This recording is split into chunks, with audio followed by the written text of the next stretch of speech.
I first met him, he was at a small magic convention. It was a little get together at Fawcett Ross's house, who was a dear friend of mine and a very close friend of Dai Vernon's in St. Joseph, Missouri, a little hotel. And it was before the convention. A bunch of people would always come visit Fawcett, and they'd hang out for a couple days before they went to the convention. And I had read his books and I saw his photographs in the books. And then I saw him walking around, and it was like a movie star to me. I couldn't believe this person's moving around and actually talking and walking. And, so he meets a million people. So, I didn't make a huge impression on him. There were a lot of people around. And then eventually I moved out to California. And of course, I read his books all this time. And so I was learning about him and his philosophy long before I met him. And all the people that I admired, the Mike Skinners and all those people, they constantly talked about the Vernon sort of philosophy.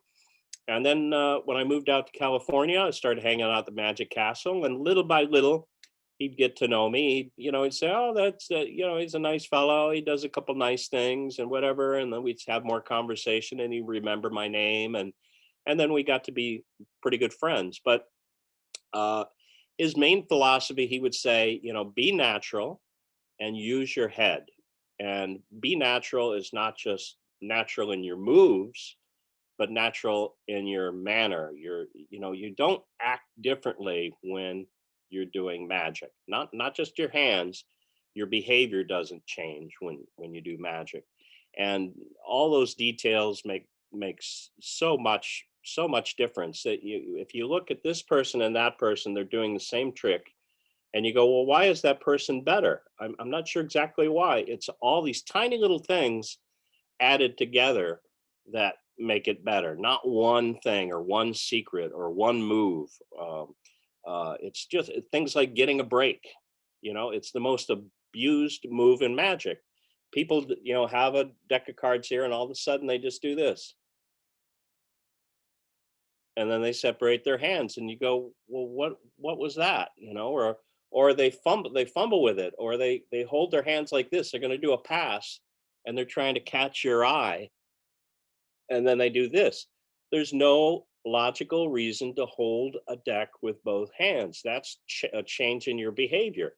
So Vernon would say something like, if you're going to do a pass, maybe you have to have a reason to bring the hands together. And if it's to square the cards, it only takes a second to square the cards. You don't bring your hands together and square the cards as you talk and talk like this. Nobody does that but a magician. Nobody. So if you do that, you need a reason to square them. So you spread them and say your card's in here somewhere, something like that to justify it. And you close it up and you get your finger break. And then you talk like that with the finger break. And then you maybe come over just for a little quick square like that, and you let go. You touch it and you let go. So those little things. It's a lot of times it's what you leave out that makes it better. It's like you have a block of wood and you're doing a sculpture, and if you just hack away with a hatchet, it's a rough uh, simile of a face. But then you start using a smaller knife, and then you start using sandpaper, and then you start using steel wool, and then it's seamless, then. But if you just start, do a pass, do a side steal, do a thing, it's too big, it's too broad. It has to be sanded. So you have to think about how you get into it, how you get out of it, the motivation for your hands to come together. All those sort of things are very important. And Dai Vernon, he was a good teacher because he was a good student. He was still a student to the day he died. He always was trying. As soon as you think you've got it down and you're an expert and you're the best, you're dead. You're dead. There's nothing more to learn because you don't think you have anything more to learn. There's a principle called the Dunning-Kruger effect, and the Dunning-Kruger effect is incompetent people don't know they're incompetent because they don't compare themselves to people that are better than them. They say, I know everything, so they have nothing left to learn. And they don't look for ways to improve, because they think they've already got it down. So they're doomed, you know. So, you know, you stay humble and try to improve. Just you don't have to be the best. You don't have to be perfect. You don't have to be Dai Vernon. Just try to be better than you were yesterday, because a lot of people been in magic 50, 60 years, they're no better than they were when they started, because they don't think about their magic. They buy magic, they learn the secret, they push the button, they do the Emsley count, and they find the card, and they figure, hey, I win, you know. And that's fine if you want to be, you know, kind of a hobbyist or something. And that's, I mean, it doesn't matter. Some of the best magicians I know are hobbyists. They're not professionals. They care about it. They really care about those things. And that's what makes you better. It's just looking for ways to improve things that you already do. Look at things that you think you've been doing them for 20 years, and you go, well, I have no problem with this. There's no problem. If you really look, you go, that's a little unnatural. If I was watching that, that would look a little, I don't have anything to say here. What do I do for misdirection right at that point to get them off my hands or whatever? All those tiny things add up, and they make it look seamless, or as I prefer, like I'm doing nothing.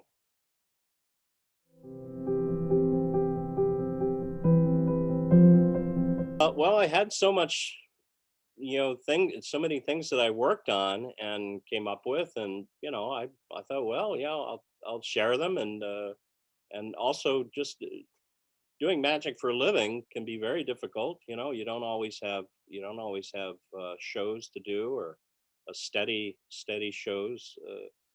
So you know, it filled in. It gave me a little extra money, and by doing lectures and traveling around and showing these tricks and explaining them, you know, I got to travel. I got to meet a lot of my heroes and made a lot of friends.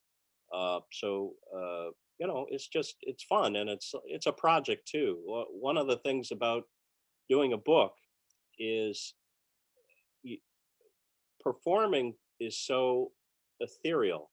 You do a show, people can applaud, they can laugh, they're amazed, they shake your hand, how wonderful, oh, I had a great time. They leave the room is empty now, and it's like nothing happened. You have nothing to show for it. But for a good example is music. You can see I love music. I got a lot of music there. When somebody makes an album, you know, some of my favorite artists make an album.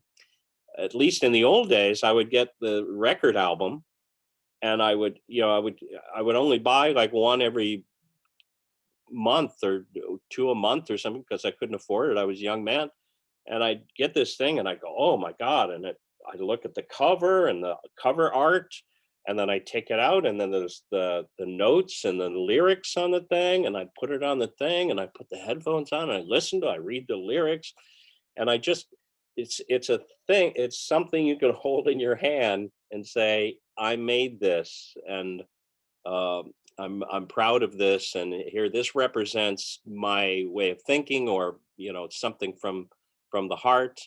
And so that's many reasons for writing books and DVDs and things. Boy, that's, you know, that is tough. Um, a lot of things are designed just for video, and I don't really like doing things on video. You know, there a lot of television specials and things, they'll use very selective editing and very selective angles, and they'll film it 50 times, and it'll work once, and that's the one they use, and then they cut it heavily. So there's no way to tell how it works from watching it. But I guess that's the point, because I can do a trick on video, and it's much more difficult for people to fool people on video, because in real life they're looking at my face, they're looking down, they're looking at their friends, they're looking around the room, they're looking at my hands, they're looking at my face, back and forth. But on video they're just like this, they see everything at once without even moving their eyes, you know. So it makes it difficult. um, and if they don't know how it's done, they just click and rewind and watch it over and over and over, and I go, oh, of course. So I kind of understand why some guys do that, but I get no satisfaction out of designing magic strictly for video, where I have a ball in my hand and I go just below the screen and the ball drops, or somebody passes me something up here underneath the table. And, I love doing sleight of hand, and I love coming up with methods and approaches. So, so those things don't appeal to me at all. Doing things for video only. I really have to be in front of people to really enjoy it. So what's good and bad? I don't know. I don't know how to distinguish what's good and bad. You have to cultivate some taste of your own, uh, and compare things and sort of ask, why did I like this one better than that one? Or why did people react to this one and not that one? You have a beautiful principle with mathematics and dealing and all these different things, and you think it's so clever, but you show it to people and it falls flat. And because it's too complicated, or it's like going to school trying to follow this magic trick. So uh, good and bad, I don't know. It's also a matter of taste. There's some things, my tastes have changed since I was a young man. There's some things that I used to love to do that I no longer do. I still think they're clever, and I like the way they work, and intriguing. But I go, well, people don't enjoy this as much, or I have a better way to do that, or something. So you have to cultivate some sort of taste, and not just do everything that comes in your path. Not everything is equally good.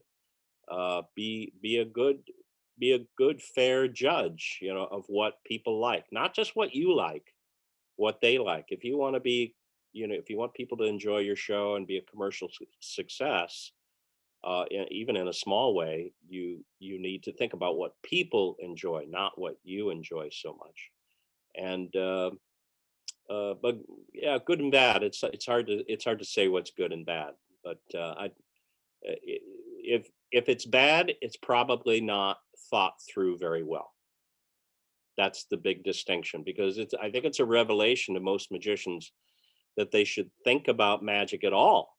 You buy the trick, the secret, you do it, you're done, right? You find the card, but the thinking is what makes it better. If there's good thought in it, and you apply that thought to what you're doing, it's going to be better than the guy that just took it out of the box and pressed the button.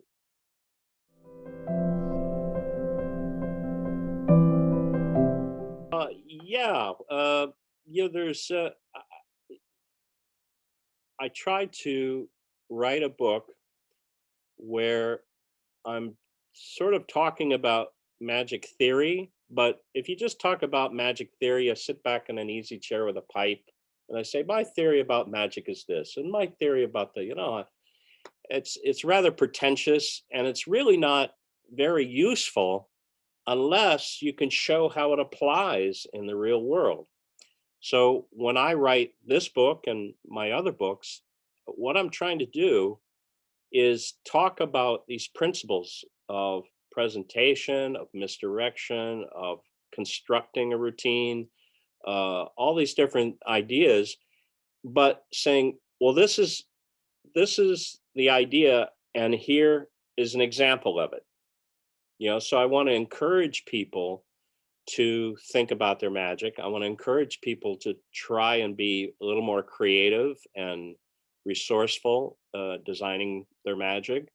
And if moves are difficult, I'll say I want to show them that I stumble too creatively. I try things that don't work. I have things that are difficult for me to learn, but I keep at it, and I'm trying to encourage people the same way, and show them by example. So I don't really consider myself card man, coin man, close up guy, comedy magician, straight magician, nothing. All these things interest me, and what keeps me interested in magic is that I'm interested in a lot of different types of magic and a lot of aspects of magic. So I have card tricks and coin tricks. I have tricks. I have a magnetic wand that sticks to your hand, an old trick that I have new handling on. I have a Ramsey's coins in the hat with a new finish and a different kind of a handling for the whole thing. I redesigned it.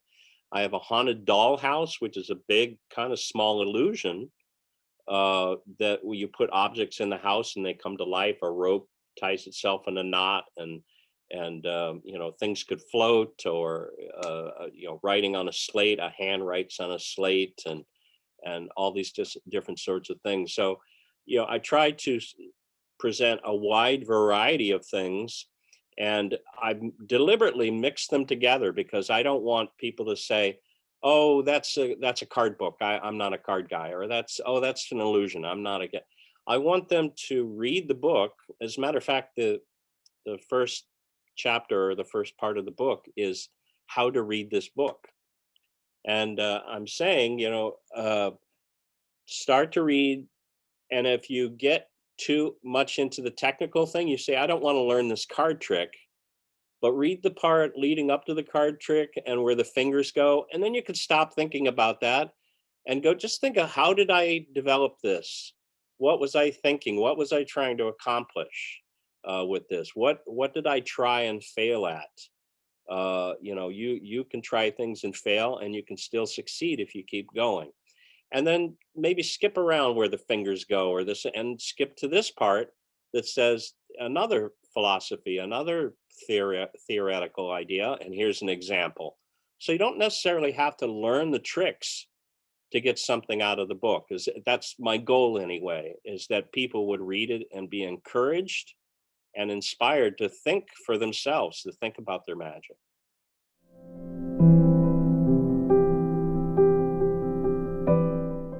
Here's the book, Sleights and Insights. It's beautiful. I always wanted to do a blue and gold. It's a very pretty book. Has this shiny gold foil, so it's very pretty. And I spent a lot of time on the photographs, photoshopping the photographs. My friend Jonathan Levitt took the photos, and making sure that they, what they call pop. They stand out. They don't blend into the background. So that means removing the background, enhancing things.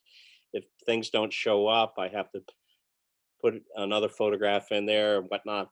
And then making it easy to read with, I separate ideas. I like when they have a big long paragraph and it's a lot of different ideas in that one paragraph. I separate ideas. So if you're reading something, you get that idea before you move on to the next idea. So anyway, so I think it's a really beautiful book, and I think it has a lot of great material in it. There's a whole section on the ladies looking glass type effect, where you throw cards in the air and you grab that one out of the air. I do it with a handkerchief. I have a photograph of Dai Vernon where his hand appears and it holds the card in the photograph. Another one where I catch something with chopsticks. All those types of effects. Here's another perfect example of unconventional things, is the vanishing bird cage. Well, everyone's always done the vanishing bird cage exactly the same. They hold it between their hands and they walk out and they talk for a minute, and then they make the thing disappear. Well, I thought, well, that's kind of awkward. And how do you get into it? And how do you get out of it? How do you set up? You have this thing in your sleeve, all these different things. How do you present it? It's a 5-second trick. How do you present this trick? So I have probably like 8 or 9 different methods for doing the vanishing bird cage with and without a pole. So I thought, well, maybe I could do it without a pole. So I have methods that are actually pretty good, and I may constantly, the routine that I do now doesn't use a pole at all. I don't have a pole on the cage. I just vanish the cage and I'm clean at the end. Nothing in my sleeve, and everything's pretty clean. So it's just thinking forward. And and there's the haunted dollhouse. And anyway, I think, I spent a lot of time trying to make it look nice and valuable, and not just a product. I don't put out books very often, just to make money. So I really have to feel like I have something valuable to offer before I publish a book.